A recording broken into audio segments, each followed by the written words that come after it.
Hi, new friend. I'm Erin, business improv edutainer, fail-fluencer, and keynote speaker who is ready to help you improve your it.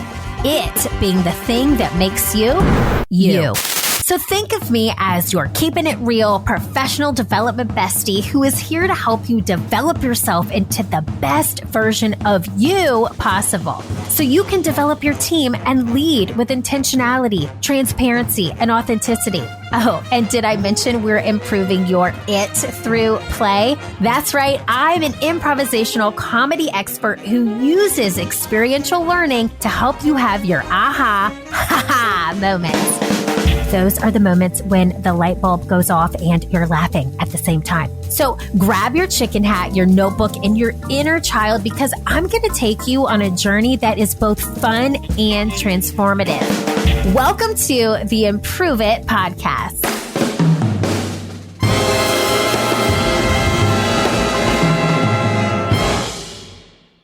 Oh, improve it, peeps. Welcome to the show. If you're new here, welcome to the Improve It podcast. I'm Erin Deal, your professional development bestie, here to hold your hand, guide you through this crazy thing we call life, as well as work.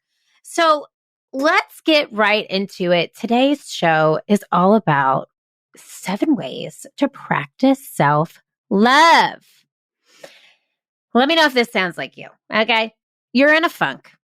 Your ego has its arms wrapped around you and has you in a failure shame spiral. You're feeling like you are not worthy. You're feeling like you are not enough. You're feeling like a complete and utter failure on the regular. You have a scarcity mindset versus an abundance mindset. And the way that you're showing up at work is not the way that you want to present yourself to your team. The way that you're showing up at home is not the way you want to present yourself to your family. The way you're showing up socially feels awkward and stiff and disingenuous. Does this sound familiar? My friends, my dear, dear friends of the Improve It podcast, let me just tell you, this is a story of a lovely lady, and her name is Erin Deal. Literally, I just described probably the last month of my life to you. So let me start here. I just turned 40. About a month ago.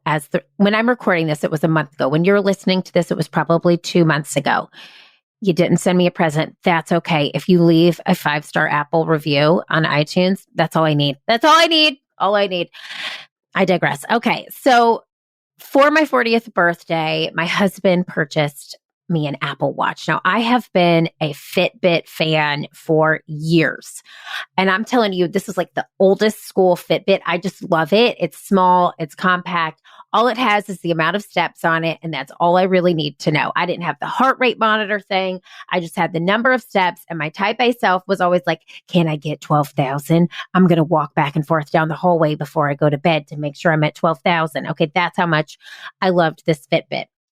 So I got this Apple Watch and I was very hesitant to wear it at first. I had been wanting one, but I knew that this Apple Watch was different. There was so much more to the Apple Watch, from the apps to even how I could view the weather, text messages, which I immediately disabled, notifications, calendar updates, and then there was the heart rate.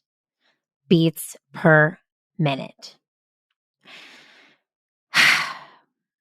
I am one of those people that when I get data and information, I become obsessed. So the heart rate, beats per minute, were on the very beginning or the very first page of my Apple Watch screen. I didn't learn how to change it until later. Technology mishap, yes, okay. But I figured out how to change it down the road. But for the first few weeks, I did not have any way to get this beats per minute off my watch. And I was obsessed with checking it. Obsessed. The first week I got this watch, I wore it to bed. I happened to wake up in the middle of the night with a bad dream, what I assume was somewhat of a panic attack. My heart rate was super high, and it sent me into this anxiety spiral. Now, I'm telling you this story. I promise you, keep listening. It has a point. My mom, if you're a longtime listener of this show, know she had a stroke in 2020. And the stroke was due to a procedure that she had with her heart. She has AFib.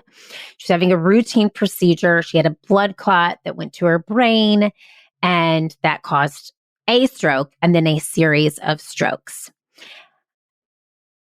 I have had a massive fear of having AFib. I have a massive fear of losing my parents. I have a massive fear of abandonment. So this beats per minute on my watch was a constant reminder and a constant source of stress surrounding my heart. Now, I'm sharing this with you because I'm talking about self-love today. And I started to absolutely hate this watch, and I started to hate my body. And it caused me so much anxiety. I would watch the beats per minute rise, and then when I saw it would get a little high, I would just automatically go right into fight or flight mode. My heart rate would go through the roof. So I went to the doctor and had a conversation. And as I'm recording this, I am wearing a Hollister heart monitor to manage my heart rate. But what I realized through this process, who knows, maybe I'll get back the heart rate monitor and there is something wrong. But I'm going to tell you what my own perception and my inner wisdom and guidance is telling me is that I don't have a heart problem. I have a mind problem. My ego swooped right in to this Apple Watch, and it took over my mind. It saw an opportunity to cause me anxiety. It saw an opportunity to get me off of my game.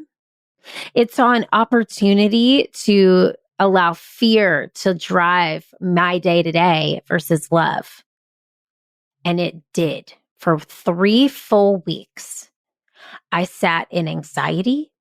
I sat in constant fear and brain fog due to this constant hamster wheel of my brain because I let my ego win. It took the tools that I have, getting back into my mindfulness work and the tips and tricks and years of improv and mindfulness to help me get back to the state of inner peace that I know I'm supposed to teach and sit and speak here from. So I started implementing those tools and I got back to a space of self-love. And I know that the universe sent me this journey to sit here today and to teach you. As your professional development bestie, I realize why I'm being sent this lesson. Let me just tell you, I really wish I didn't have to go through it. But I am sitting here on the other side a month later with the realization and the self-love to help you transform your ego away from fear and back to the loving place that I know you can go inside your own brain. It doesn't take going to therapy, which I strongly believe in. It doesn't take spending hours and hours scouring the internet. These 7 tips, my friend, will get you from fear back to self-love, from anxiety back to inner peace. And I know that they can work for you. They work for me. I'm sitting here as the case study, the living proof. So without further ado, get your pen and paper ready because here are your 7 tips to go from fear back to self-love. Here's number 1. Be mindful 10 to 15 minutes right when you wake up and 10 to 15 minutes right before you go to bed. For me, this looks like waking up, putting in my contacts because she can't see, and then going and sitting in my space that I have reserved for meditation.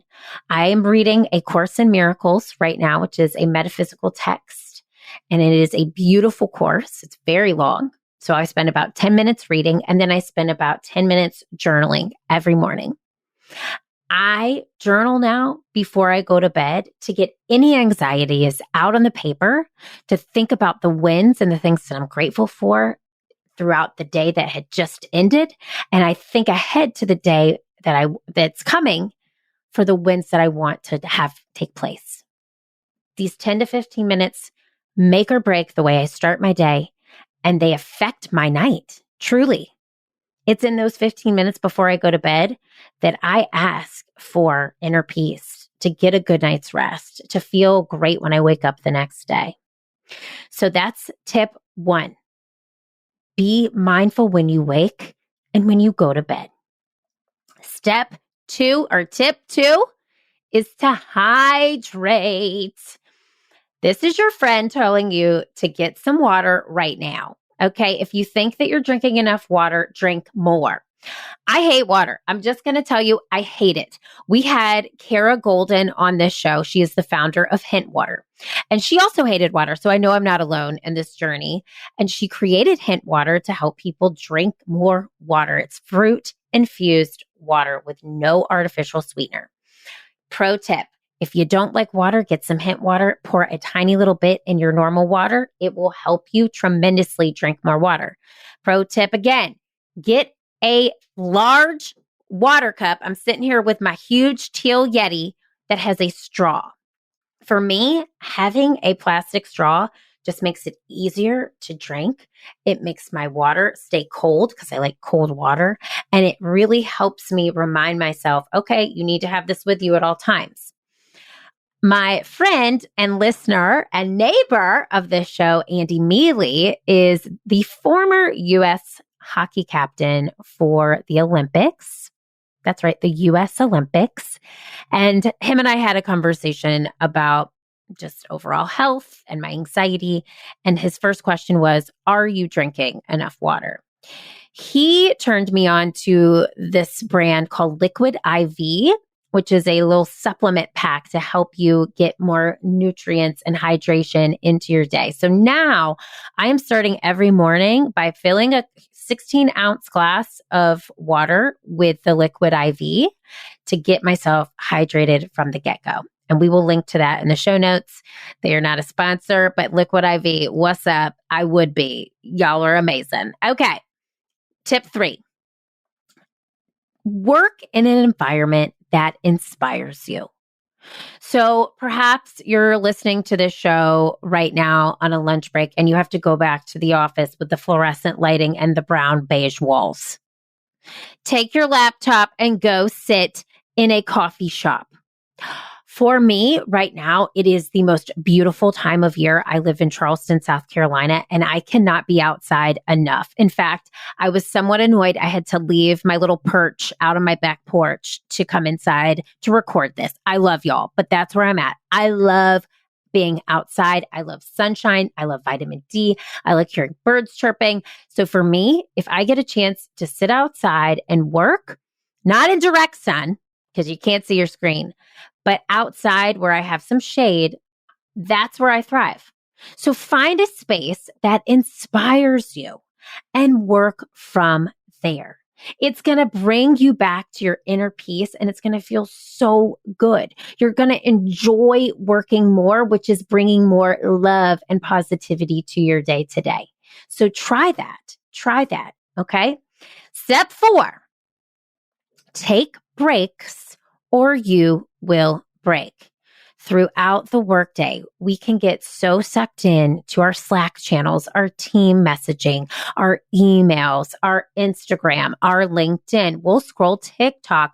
We'll then pick up our phone and see a series of chats going off that we feel inclined to respond to. It's information overload and it's overwhelming.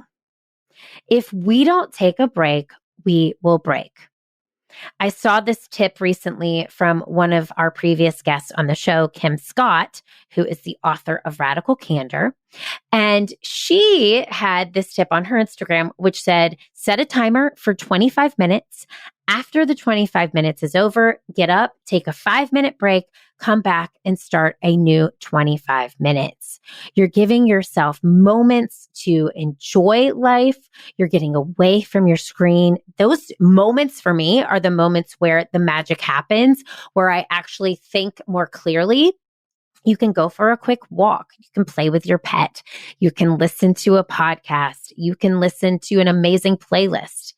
But find moments throughout your day to take breaks. I'm just going to call this out.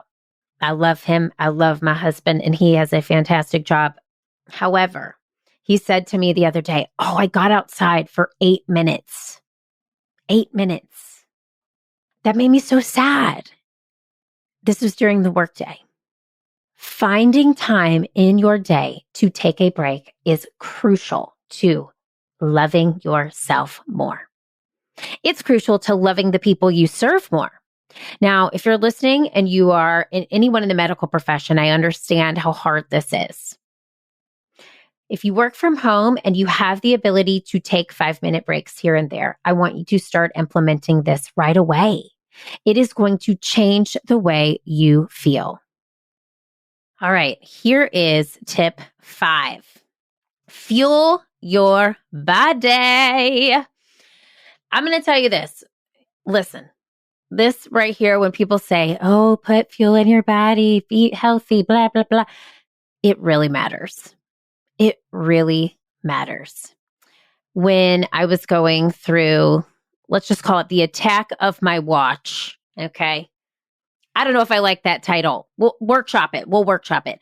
But when I was going through this period of anxiety this month, I was also eating really poorly. I'm a pescatarian, so I have been only eating fish for the past 15 plus years. Since 2007, I've only eaten fish. I stopped eating meat just purely for health reasons. And it helps me feel better. I just felt so much better.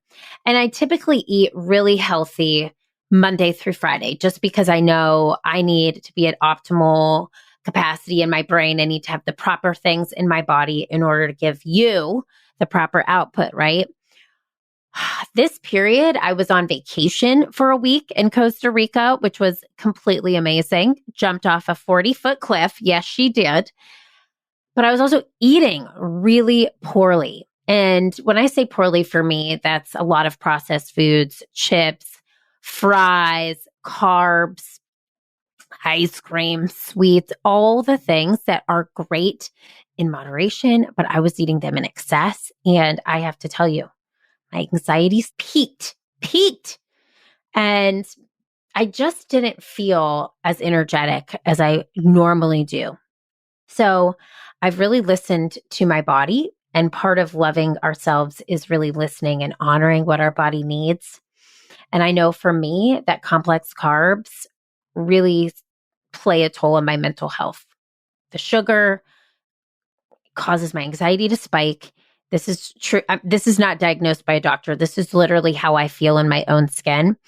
And so I've decided to remove gluten from my diet for the next couple of weeks to test, to see how I feel, which really means I am eliminating breads, processed foods, sugar, and eating more whole foods, which is a lot of my diet anyway. So it's not a huge change.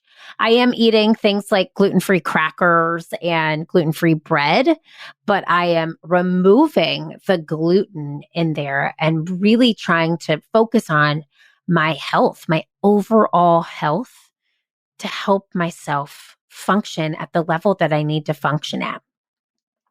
So take care of your body. What you put into your body will fuel your brain.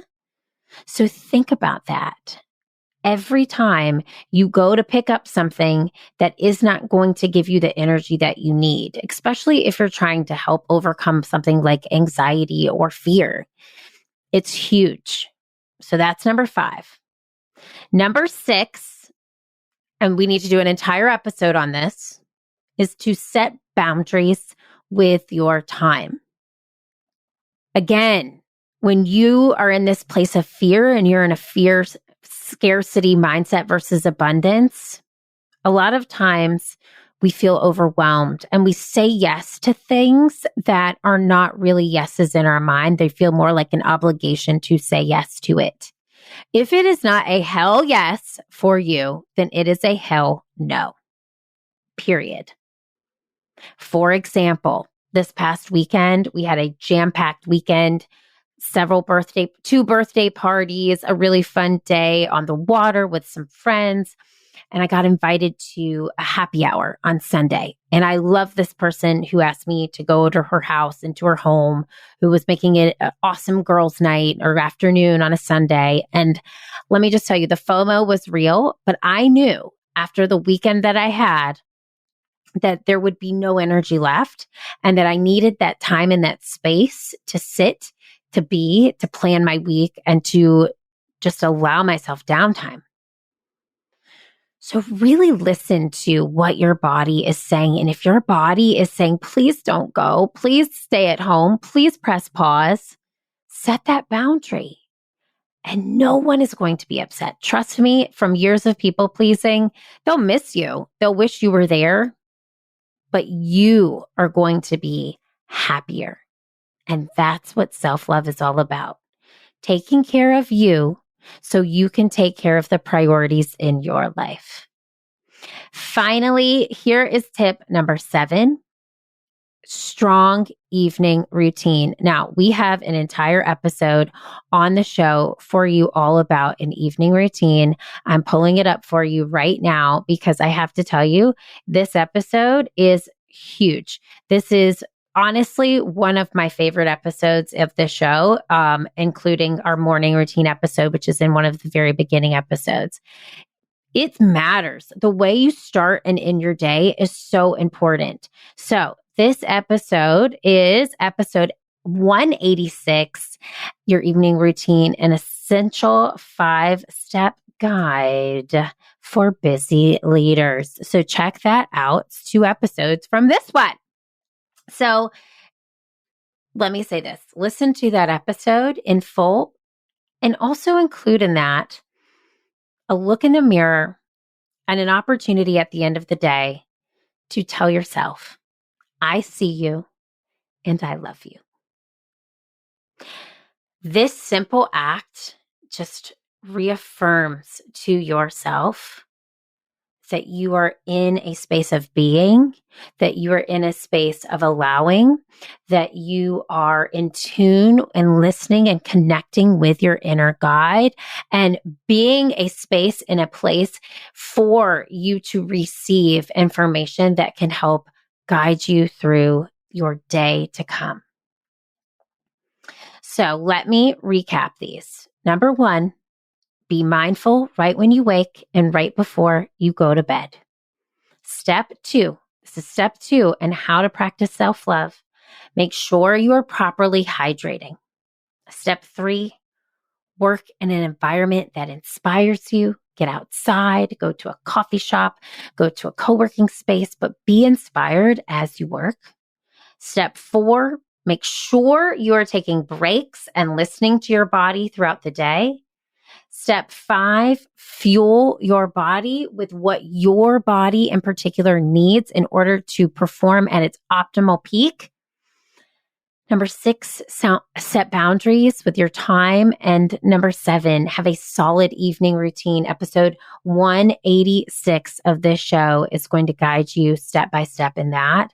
But it is truly an opportunity for you to set yourself up for success for the next day, to give yourself time for you, for that self-care that you so desperately deserve. So where I want to end today is getting back to this idea of self-love. I implemented all of these things after that month period of just endless anxiety. I would not say that I'm 100% healed, but I would say that I am about 90% there. And I will tell you it's because of these tips and tricks that I've implemented into my life that I'm seeing tremendous results. I've gone from this place of fear and lack, which translates into my business. Let me just share that for free. When I am in a space of fear and lack, we see that in our results at Improve It. I don't know any leader who can tell you differently. You have to be in a right headspace in order to attract the right team members, the right clients, the right partners. It's all about mindset, and it starts with you. It starts with you loving yourself. Self-love is the most unselfish act you could give yourself. So I want you to focus on what's working, have an action plan. You have 7 tips here lined out for you. This is your 7-step action plan. Don't let your ego win. You need to be at the highest place to help your teams, to help your family, and help the communities you serve. We need you to love you. I love you. I really do. I want you to know from truly the depths of my soul, I can feel your energy through this microphone when I speak to you because I know who you are, because I am you. And I know that this story that I shared today was meant for you. We've all been in low places. And it is up to us to get ourselves back to a space of living in abundance. So please take one of them and implement. You don't have to start with all 7, just take one. And let me know how it served you. I really want to know. We're in the process of building a very strong community here for you, Improve It peeps. There is so much in store. There's going to be ways for you to connect with each other. There's going to be ways for you to spread the mission of what we do and how you can help other people infuse their lives with play, laughter, levity, positivity. So know it starts with you. I need you to implement these steps because we have a mission that is bigger than us. Take these steps, put them into motion. Let me know how it's going. You know what I'm going to say? Keep failing, keep improving, because this world needs that very special it that only you can bring. And I cannot wait to see what you bring to it. See you next week. Hey friend, did you enjoy today's show? If so, head on over to iTunes to rate and subscribe so you never miss an episode. Now, did I mention that when you leave a 5-star review of the Improve It podcast, an actual team of humans does a happy dance? That's right. So leave a review for us on iTunes, screenshot it, and send me an email at info@learntoimproveit.com. I'll send you a personalized video back as a thank you. Thanks so much for listening. Improve It, peeps. I'll see you next Wednesday.